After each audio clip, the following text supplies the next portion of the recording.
LTA는 SK텔레콤. Up here in the top left, the red Zerg for MVP, DongRaeGu DRG. A legend.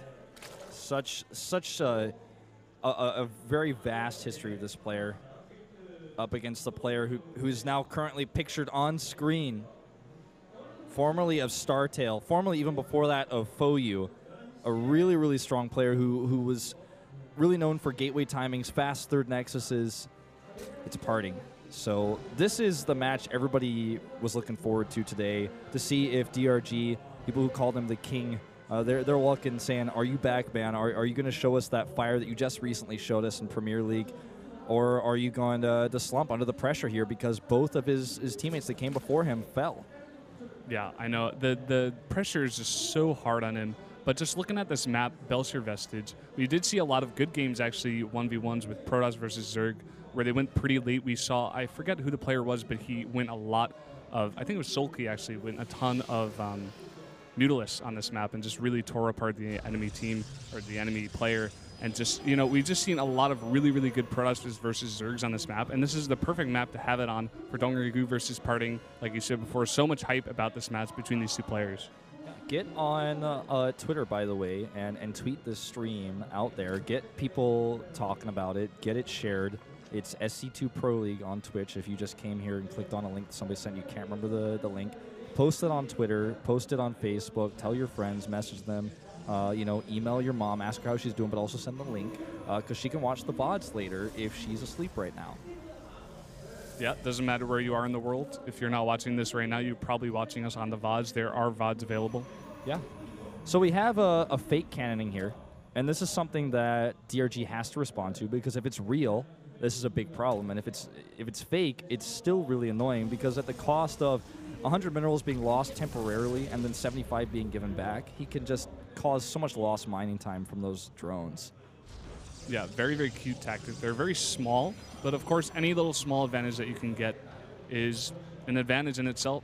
So PartinG starting out with a little trickery here. Yeah, a little bit of trickery. Same build here for PartinG that we saw just earlier from Super, where he goes, you know, Nexus right after the gateway to gases, and it's one of the riskier builds, but I mean it's not very risky. It's pretty safe. It's a standard gateway expand. Nice tight wall here when he puts his zealot out, so there's no run by. It's going to give him a problem. Yeah, and I like this on this map. You know, probably going to just play safe for now. I wonder if he's going to go for any aggression after that 2-base play. We cannot really tell just right now. Just both players just trying to get their economies up at this moment. Yeah, I wonder what we're going to see from PartinG because for him, he's the favorite. He's got so many fans in the stew, just like DRG, but his team is the one that's favored to win. His team is the team that has the most fans in the studio right now. He's got all this momentum behind him, and in some ways, you know, all he has to lose is pride. And so we could see an all-in from him. We could see a really fast Immortal timing, the Soul Train that he's famous for, just, you know, chewing those Immortals right across the map to try to put an end to DRG very quickly. We're not going to see it, though, because we do see, of course, a Stargate going down at the wall.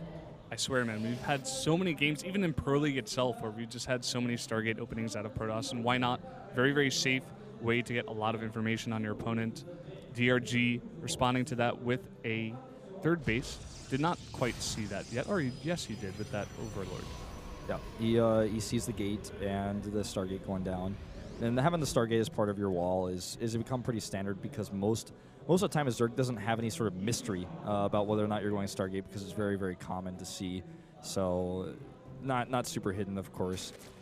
I'm curious to see, though, are we going to see an Oracle again? No. The answer is Phoenixes. Yeah, coming back to the screen, you guys do see a Phoenix is in production. Just very standard. Probably going to get a bunch of those Phoenixes out, try to do some harass, get very good information on your opponent, take out some of the Overlords around your base, deny some scouting information, maybe pick off a queen or two if you're lucky. Yeah, I mean, you mentioned that scout information. That's really important, too. There's a Phoenix in your opponent's base. You can really get a good glimpse of the composition he's trying to build. And yes, you can do that with hallucination, but the Phoenix is like a threatening scout that can get in there and see everything and also just start to kill stuff if you're not very careful. You really have to be extremely careful when you're dealing with Phoenix harass. You don't want to lose a queen for just a second. There's the MVP bench looking stressed. They know that so far nothing really, really terrible has happened to DRG in this game, but they're just anticipating the Phoenixes coming through. Yeah, I mean, this is the thing I love about team leagues is you have your whole entire team over there watching you, staring into the monitors, watching your play, and criticizing it in their minds, talking about it. Everybody's watching, and you just have to play under all this pressure and win one for your team. It's not just about you anymore. It's about your team. And there's so much pride here in Korean esports that there's just so much pressure on you to win and to actually do well for your team, and at least put up a good game. So if you lose, if you do badly, it just feels terribly. Yeah, it really does. And if you're also playing for the first time in Pro League, as DRG is doing, and your team is playing for the first time, and you're playing against the toughest team, like, it's hard to walk into the studio and say, we got this. But as long as you can keep your cool, might be able to turn things around. PartinG is turning these drones around upside down in the air, flipping them up like pancakes, and they're just tearing them down. Yeah, tearing a bunch down there. He did get 5 of those drones. Bit of Zerglings coming in here, trying to see if they can poke at the front. Seeing that tight wall, not going to attempt anything. The Phoenix is coming back here. The Spore Crawler is there, but picking off 2 more drones is PartinG. That gas that those drones had in their little claws will never be returned to anybody. It's going to cyberspace. That's where that gas goes, I guess. Hydralisk Den here actually will be scouted. And right now, PartinG has not shown any, he's not really shown anything to DRG. Just now drops his third base, which has been scouted immediately by Zerglings. More drones being picked off here.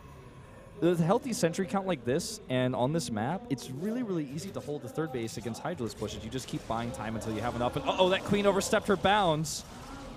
Oh, and a bit of an economic hit going there to DongRaeGu by PartinG. Like you were saying before, all of these sentries, he just has 6 there with a bunch of energy saved up. It is so easy to hold that third against Zerg on this map, and he's going to take that third, getting that tech into Twilight Council at the same time. Yeah, with the Twilight Council coming down, he gets multiple techs unlocked, the most important of which right now being the +2 for weapons, but he will be able to research Storm if he chooses to because he's seen the Hydralisk come down.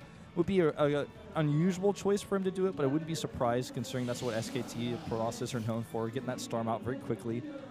And of course, it does allow him to research that blink, which is something that gives you flexibility against Hydralisk. You can blink back and make Starkers do okay against Hydras, and you could chase as well for later on.